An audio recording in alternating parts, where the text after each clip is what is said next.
नमस्कार दोस्तों, कैसे हैं आप सब लोग। उम्मीद करता हूँ अच्छे होंगे, अपनी स्टडी ठीक से कर रहे होंगे। दोस्तों, आज दिनांक 17 जुलाई 2026 को प्राइम एजुकेशन हब के इस यूट्यूब चैनल पे मैं आप सबका स्वागत करता हूँ। चलिए दोस्तों, आज की इंपॉर्टेंट न्यूज़ के बारे में बात कर लेते हैं। सबसे पहले वेरा मुथ्थू के बारे में बात करते हैं। इनको 60वां जो ज्ञानपीठ पुरस्कार है वो मिला है। देखिए, ज्ञानपीठ पुरस्कार जो है साहित्य के सर्वोच्च पुरस्कारों में से एक है, इसलिए इससे सवाल पूछा जाना बहुत ही लाजमी है, राइट। तो इनके बारे में थोड़ी सी जानकारी ले लेते हैं। बेसिकली वेरा मुथ्थू कौन है? तमिल कवि है। आपको पता तमिल हमारी शास्त्रीय भाषा है, जो कि तमिलनाडु की लोकल लैंग्वेज है। ठीक है। गीतकार आर वेरामुथु को 60वां ज्ञानपीठ पुरस्कार प्रदान किया गया है। ठीक है। पूरा नाम इनका आर वेरामुथु क्या है? बाय प्रोफेशन गीतकार है।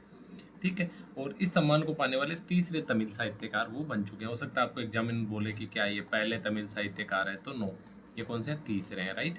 और 2003 में इनको साहित्य अकादमी पुरस्कार भी मिल चुका है। और कब से ज्ञानपीठ पुरस्कार जो है चल रहा है? 1961 से ज्ञानपीठ पुरस्कार लगातार जो है इस तरह साहित्य में अच्छा काम करने वाले लोगों को दिया जाता है ना। भारतीय साहित्य जगत का सर्वोच्च नागरिक सम्मान है। भारतीय ज्ञानपीठ संस्था के द्वारा उस लेखक को प्रदान किया जाता है जिसने भारतीय भाषाओं में कोई शानदार सा कोई साहित्य सर्जित किया हो, राइट। तो इसको आप याद रखेंगे। आगे थोड़ी सी बातें हमारे रेगिस्तान के जहाज ऊंट के बारे में। देखिए, बेसिकली इंडिया का लगभग 84.1% जो ऊंट है वो राजस्थान में पाए जाते हैं, पहली बात है ना। अब दिक्कत क्या हुई? दिक्कत ये हुई है कि पिछले 45 वर्षों में 86% जो ऊंट है वो विलुप्त हो गए हैं भाई। और कोई भी प्रजाति विलुप्त होती है उसके पीछे कोई भी एक रीजन नहीं है, तो बहुत सारे रीजन होते हैं। जैसे पहली बात, पहले क्या है, खेती में यूज होता था, बट आपको पता है अल्टरनेटिव आ गए हैं खेती में। क्या आ गए? ट्रैक्टर आ गए हैं। ठीक है।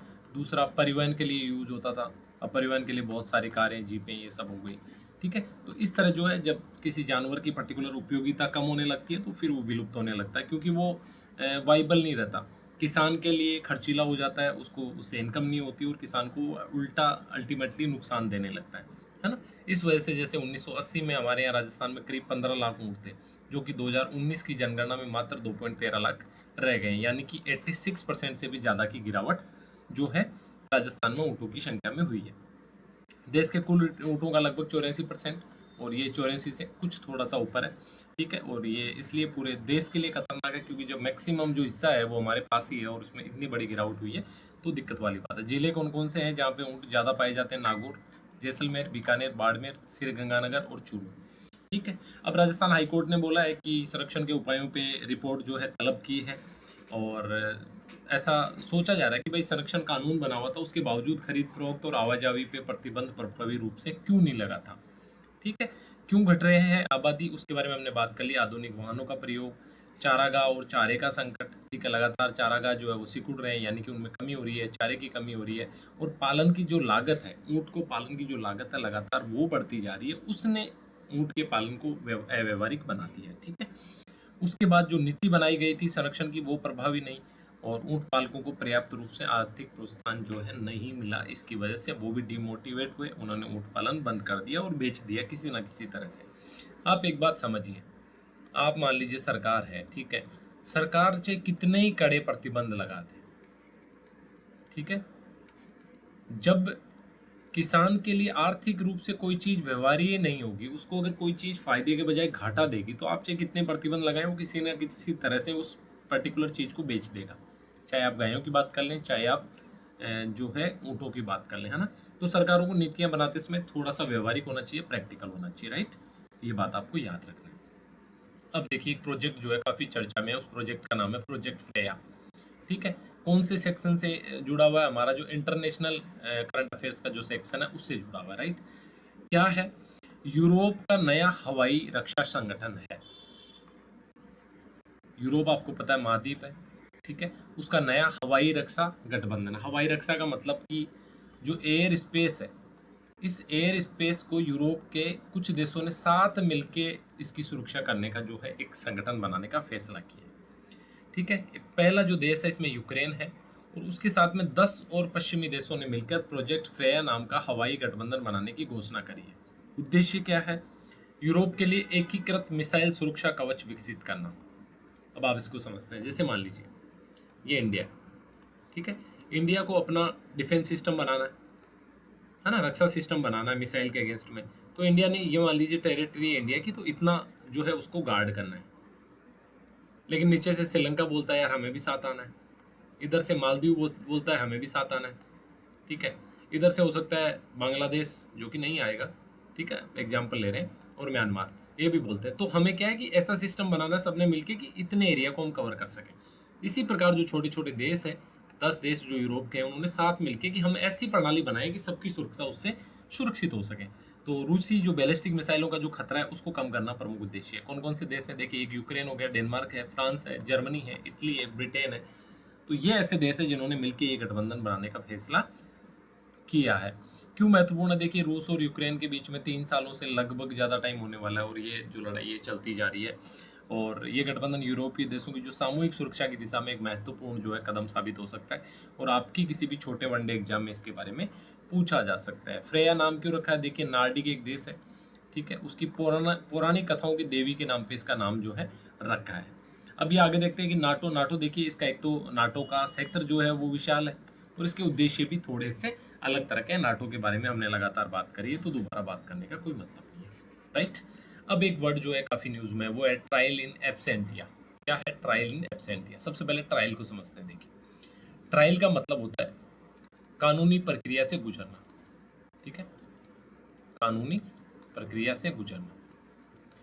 इससे भी आप समझे नहीं, चलिए इसको थोड़ा और सिंपल कर दे। जैसे फॉर एग्जांपल किसी व्यक्ति के विरुद्ध एफआईआर होती है, कोई क्राइम किया, मान लो किसी व्यक्ति की पिटाई कर दी, ए ने बी की पिटाई कर दी, तो बी ने पुलिस में जाके एफआईआर रजिस्टर्ड की, पुलिस ने ए को गिरफ्तार किया, गिरफ्तार करके इसको जेल भेज दिया, राइट। अब जेल भेजने के बाद जो पुलिस है वो बी की इस एफआईआर पे कोर्ट में सबमिट करेगी इसको, राइट। फिर कोर्ट में जो प्रक्रिया चलेगी, कोर्ट की इस प्रक्रिया को बोला जाता है ट्रायल। अब बात करते हैं एब्सेंटिया। एब्सेंट आप सिंपल समझे, एब्सेंट से यानी कि क्या हो कि जब ये जो ए है ये प्रेजेंट ही ना हो कोर्ट में, जैसे ही बी की पिटाई करी, बी ने एफआईआर करी और ये विजय माल्या की तरह इंग्लैंड भाग गया, अब क्या करोगे भाई? तो अब तक तो कोई प्रावधान नहीं थे, लेकिन हमारी जो नई बीएनएस आई है, ठीक है, भारतीय नागरिक संहिता, इसमें बोला है कि ये भाई साहब कहीं भी भाग जाए, हम फिर भी इसके खिलाफ जो मुकदमा है इंडिया में चला सकते हैं। और इस चीज को बोला जाता है ट्रायल इन एब्सेंटिया, यानी कि गैर मौजूदगी में भी न्यायिक प्रक्रिया का संचालन करना। उम्मीद करता हूँ बात आपको समझ आ गई होगी, ठीक है। जब आरोपी जानबूझकर अदालत में पेश ना हो, पहली बात, फरार हो, दूसरी बात, या विदेश में छिपा हुआ हो, तो उसकी गैर मौजूदगी में भी मुकदमा चलाया जा सकता है और इसको ट्रायल इन एब्सेंटिया बोला जाता है। और बीएनएस के तहत कुछ मामलों में इसकी जो है अनुमति दी गई है। अभी चर्चा में क्यों है देखिए, जम्मू की एक अदालत ने आतंकी जो हाफिज सईद है, ये पाकिस्तान में बैठा है, इसके खिलाफ एक गैर जमानती वारंट जो है जारी किया। इससे लोग उम्मीद लगा रहे हैं कि ये ट्रायल इन एब्सेंटिया चलाने की प्रक्रिया शुरू होने की संभावना व्यक्त की जा रही है। तो हो सकता है आपसे किसी एग्जाम में पूछा जा सकता है। हमारा जो है एक बैंकिंग एसोसिएशन है और एक सिको है ना, सीसो। इस समिट में 2 पुरस्कार जो है राजस्थान को मिले हैं, ठीक है। राजस्थान के स्पेशली बैंकिंग सेक्टर का जो इवेंट था और बैंकिंग सेक्टर को अवार्ड देना था, तो राजस्थान के ग्रामीण बैंक को एक अवार्ड मिला है। क्या अवार्ड मिला है? Identity and access management of the year. ये जो कैटेगरी है, इस कैटेगरी में राजस्थान के ग्रामीण बैंक ने पूरे देश के ग्रामीण बैंकों से शानदार काम किया, ठीक है। तो ये राजस्थान के ग्रामीण बैंक के लिए गौरव की बात है और हमें एज राजस्थानी हमारे लिए भी गौरव की बात है और एग्जाम के हिसाब से पूछा जा सकता है, इसलिए हमारे लिए इंपॉर्टेंट और हम इसको पढ़ रहे हैं। दूसरा जो पुरस्कार जीता है वो cyber resilience of the year श्रेणी में, ठीक है, ये पुरस्कार भी राजस्थान ने जीता है। तो ये दोनों बातें आप याद रखेंगे, ये बात इंपॉर्टेंट नहीं है कौन कहाँ थे, किसकी उपस्थिति में मिला, ये बात नहीं है। और इन दोनों में से भी जो मोस्ट इंपॉर्टेंट, ज़्यादा इंपॉर्टेंट है वो ये है, ठीक है, तो इसको आप याद रख लेंगे। आगे देखिए, जयपुर को एक राष्ट्रीय इवेंट की जो है मेजबानी मिल गई है। देखिए, राष्ट्रीय एरोबिक जिम्नास्टिक चैंपियनशिप, ये चैंपियनशिप का नाम है, ठीक है, एरोबिक जिम्नास्टिक चैंपियनशिप। और कौन सी? नेशनल, ठीक है, नेशनल की जो है जिम्मेदारी मिल गई है। कब से कब तक? 25 से 28 अक्टूबर है, ठीक है। इंडोर स्टेडियम जयपुर में होने वाला है और ये सारी बातें है, सब जूनियर, जूनियर और सीनियर तीनों वर्ग की जो है ये चैंपियनशिप होने वाली है। अब ये सिंपल सा एक क्वेश्चन हमारा बन गया, ठीक है। क्या अभी इसके पूछे जाने की देखिए संभावना बहुत कम है, लेकिन 25 से 28 अक्टूबर में जब ये होगा, दोबारा न्यूज़ में आएगा, तब हमें थोड़ी सी और क्लैरिटी इसके बारे में अच्छे से मिल पाएगी, क्योंकि हमने हल्का सा पढ़ा है जुलाई के महीने में कि हाँ यार कोई राष्ट्रीय एरोबिक जिम्नास्टिक जो चैंपियनशिप है वो होने वाली है, राइट। तो यही फ़ायदा होता है न्यूज़ को डे बाय डे ट्रैक करने से। तो जिम्नास्टिक महासंघ ने ये बोला है कि भाई हम अच्छे से काम करेंगे और ये सारी बातें, तैयारियां और ये सब बहुत इंपॉर्टेंट बातें नहीं है। अब राजस्थान की एक प्लेयर को बहुत ही बड़ी जो है अपॉर्चुनिटी और एक पोस्ट मिली है। विश्व जूनियर स्क्वैश जो चैंपियनशिप है उसमें भारत की जो टीम जा रही है, किसकी, स्क्वैश की, इसकी कोच बना दिया है राजस्थान के खिलाड़ी को सुरभि मिश्रा। ये भी पूर्व स्क्वैश खिलाड़ी है ना। तो ये नाम बहुत इंपॉर्टेंट है, ये याद रखें, इसके एग्जाम में पूछे जाने की संभावना काफ़ी ज़्यादा है। जयपुर की पूर्व अंतर्राष्ट्रीय स्क्वैश खिलाड़ी है सुरभि मिश्रा, इसको कोच बना दिया है, ठीक है, चैंपियनशिप में भारत की टीम का, ठीक है। और ओंटारियो कनाडा में ये जा रहे हैं, ये बातें इंपॉर्टेंट नहीं है, ये बातें भी इंपॉर्टेंट नहीं है। इंपॉर्टेंट बात है कि सुरभि मिश्रा को जो है कोच नियुक्त किया गया, राइट। इस बात को आपको अच्छे से याद रखना है। अब जो इंडियन एग्रीकल्चर है उसके बारे में बात करते हैं। देखिए, हाल ही के दिनों में हमने 2-3-4 कम से कम 5 से 7 बार एक टर्म के बारे में बहुत चर्चा करी है, फ्री ट्रेड एग्रीमेंट, है ना, मुक्त व्यापार समझौता। और पढ़ने में बहुत फैंसी लगता है, जैसे हम सुनते हैं ना 99% भारत के जो उत्पाद है वो एकदम फ्री जाएंगे न्यूजीलैंड में, इंग्लैंड में, यूरोपियन यूनियन में, ओमान में, ठीक है, अच्छा लगता है ना। लेकिन जब रियलिटी किसी चीज़ की ना सामने आती है तभी हमें उसको रियल में उसको एक्सेस करना है, उसकी उसकी जो समीक्षा है वो करनी चाहिए कि एक्चुअल में वो कैसा परफॉर्म कर रही है। समझते हैं इस बात को। अब मुक्त व्यापार समझौता कर लिए, यानी कि भारत की जो प्रोडक्ट है वो दूसरे इन देशों में जा सकते हैं जहाँ से हमने मुक्त व्यापार समझौता किया है या नहीं भी किया है, किसी और देश में हम निर्यात करते हैं। क्या समस्या आती है? देखिए, जापान में भारत के आमों को अस्वीकृत कर दिया, रिजेक्ट कर दिया। समझिए बात को। इंडिया से जो आम है वो जापान भेजे गए, जापान ने टेस्टिंग में इनको फेल माना और बोला कि नो, हम आपका ये आइटम नहीं ले सकते, ठीक है। यूरोपियन यूनियन में हमारे मसाले गए, बोला गया नहीं, ये मसाले हमारे यहाँ निर्यात आपके नहीं हो सकते। ऑस्ट्रेलिया में बासमती चावल जो है वो जैव सुरक्षा जांच के दायरे में आ गया, ठीक है। और इनको सबको बोला जाता है फाइटो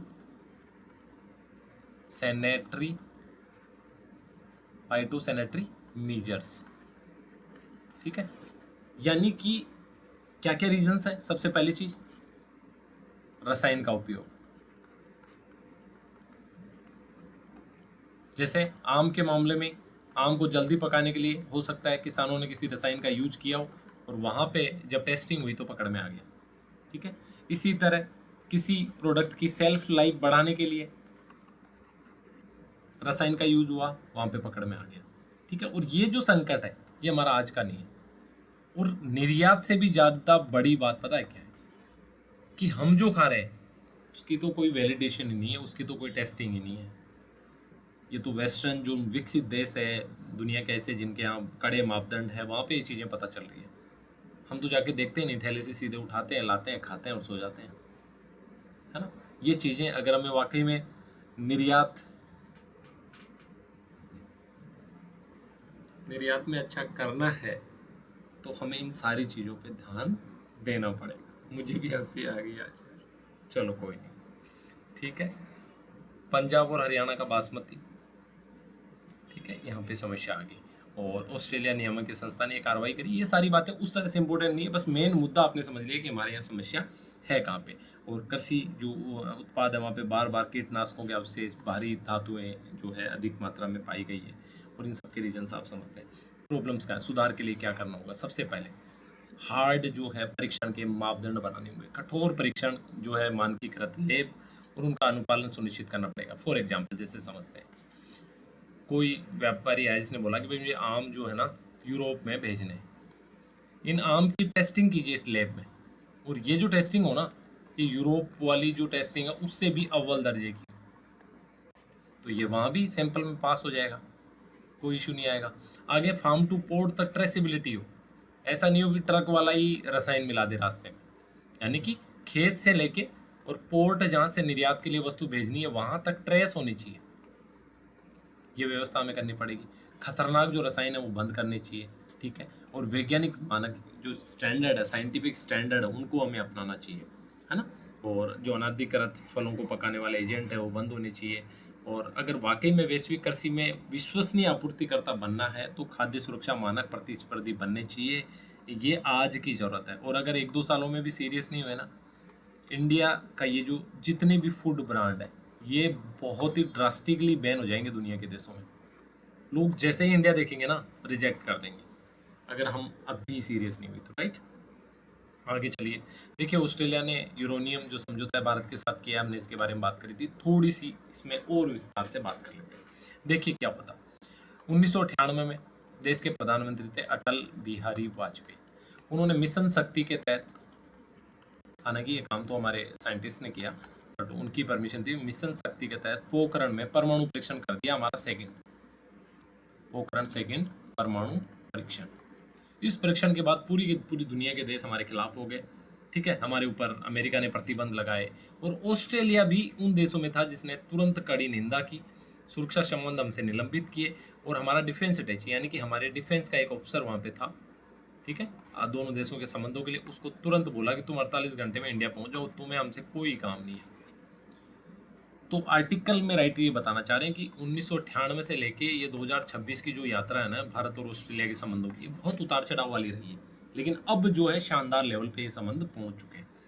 2014 में समझौता हो गया था। ये जो आज जिस परमाणु साझेदारी की बात करी है, आज नहीं हुआ है, 2014 में हो गया था।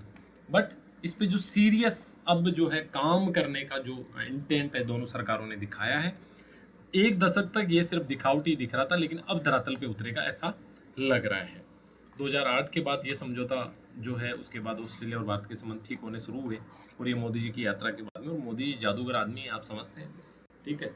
उन्होंने अच्छे से जो है, उनका जो व्यक्तित्व है वो उस तरह का है, तो प्रभावित करता है सामने वाले को, ठीक है। तो इसका प्रतीकात्मक महत्व एक तो ये, क्योंकि जो ऑस्ट्रेलिया है उसमें दुनिया का 28% यूरेनियम है, ये बहुत बड़ी बात है। 1/3 यूरेनियम के आसपास दुनिया का होना, और उस देश के साथ इस तरह का समझौता।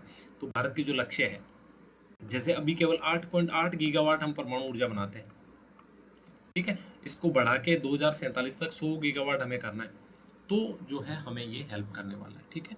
और हमारे जो हैवी वाटर रिएक्टर जो है परमाणु ऊर्जा बनाने वाले, उनको भी घरेलू आपूर्ति बचाएंगे, यानी कि जब बाहर से हमें यूरेनियम मिलेगा तो हमारा जो यूरेनियम है उसकी हम जो है यूज करना थोड़ा सा कम कर देंगे। तो ये सारी बातें आपको समझनी होगी, ठीक है। अब आगे देखिए, दोनों जो हिंद प्रशांत सेक्टर है, देखिए आप थोड़ा सा, मैं आपको यहाँ ले जाता हूँ, ये आपके इंडिया है, ठीक है। अब इंडिया के नीचे ये हिंद महासागर है, ठीक है, हिंद महासागर है, इसमें ये बंगाल की खाड़ी है, ठीक है, इधर ये अरब सागर है, ठीक है। इधर जो है यहाँ ऑस्ट्रेलिया है, ठीक है, यहाँ न्यूजीलैंड, यहाँ आपके ये जो बाकी देश है, ये सारे इधर है, ठीक है। प्रॉब्लम्स क्या है? प्रॉब्लम ये है कि इन सारी जगहों पे जो है चाइना एग्रेसिवली सबके लिए एक खतरा बनता जा रहा है, और इस खतरे की वजह से हर देश अब चीन को जो है उसका मुकाबला करना चाहता है, या यूं कहें कि चीन की इस असुरक्षा के प्रति अपने आप को सुरक्षित करना चाहता है, और भारत इस सेक्टर का सबसे बड़ा प्लेयर है, ठीक है। तो आप देखेंगे जैसे वियतनाम ने, अभी इंडोनेशिया ने, जो हमारी ब्रह्मोस ली, उसके पीछे कौन है? सिर्फ चाइना है, कि भाई कल को चाइना से प्रॉब्लम हुई तो इंडिया हमारा साथ देगा, और हमें जो है अपने हथियार जो विकसित करने पड़ेंगे। ऑस्ट्रेलिया भी एक समय तक, तो ऑस्ट्रेलिया और न्यूजीलैंड ने बहुत अच्छे संबंध जो है चाइना के साथ बनाए, लेकिन एक लेवल के बाद रियलाइज होने लगा कि नहीं यार, हम सही डायरेक्शन में नहीं है, ठीक है। इंडिया ज़्यादा जो है ट्रस्टेड पार्टनर है बजाय उस चाइना के।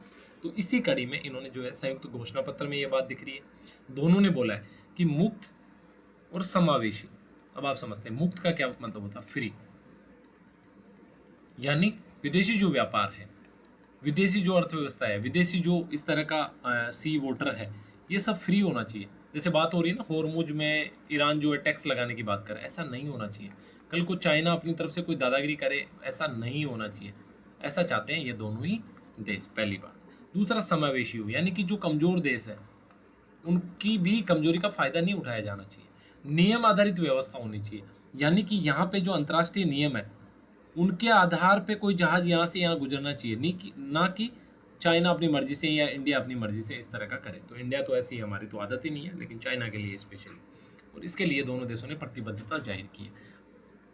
अंतर्राष्ट्रीय कानूनों का सम्मान करना है, जैसे अनक्लोज जो समुद्री कानून जिसके बारे में हमने बात करी थी उसका पालन करना है। जैसे एग्जाम्पल देता हूँ, अनक्लोज के तहत क्या है कि भाई जो 12 मील है ना आपके समुद्र तट से, वो आपका है, ठीक है, वहाँ पे आप फ्री नेविगेशन और ये सब कर सकते हो। अब कल को चाइना की तो पॉलिसी ऐसी कि इसी 12 किलोमीटर में आके और अपना जहाज खड़ा कर दे, और क्या बोलेगा, हमारे पूर्वज यहाँ पे ना मछली पकड़ा करते थे, तो ये हमारा हुआ। तो इस तरह की गतिविधियों के खिलाफ जो है दोनों ने स्टेटमेंट दिया, और दोनों ने अटूट प्रतिबद्धता का मतलब है कि समुद्र आधारित जो व्यवस्था है, जो ताकत आधारित समुद्री व्यवस्था है, उसको हम अवश्य स्वीकार करते हैं। नियम आधारित, ताकत आधारित के बजाय नियम आधारित व्यवस्था की वकालत करते हैं। ठीक है, चीन, भारत और चीन के साथ 135 अरब डॉलर का व्यापार है, और ऑस्ट्रेलिया की चीन के कमोडिटी निर्यात पर निर्भरता है। यही कारण है कि चीन का सीधा नाम ले लिया, लेकिन धीरे धीरे लोगों को समझ आ रहा है, बाकी देशों को समझ आ रहा है कि हाँ, प्रॉब्लम चीन के साइड से है। वीरामुत्थु को 60वां ज्ञानपीठ पुरस्कार मिला है। राजस्थान में ऊँट की जो दुर्गति हो रही है उसके बारे में हमने पढ़ा। प्रोजेक्ट फ्रेया के बारे में हमने पढ़ा। ट्रायल इन एब्सेंटिया के बारे में, भारत ऑस्ट्रेलिया यूरेनियम समझौते के बारे में हमने बात करी। तो ये थी हमारी आज की डिस्कशन। उम्मीद करता हूँ आपके लिए डिस्कशन अच्छी रही होगी। तो अच्छे से अपना ख्याल रखिए और कल अच्छे से टेस्ट दीजिए। चलिए, ध्यान रखिए अपना। जय हिंद, जय भारत।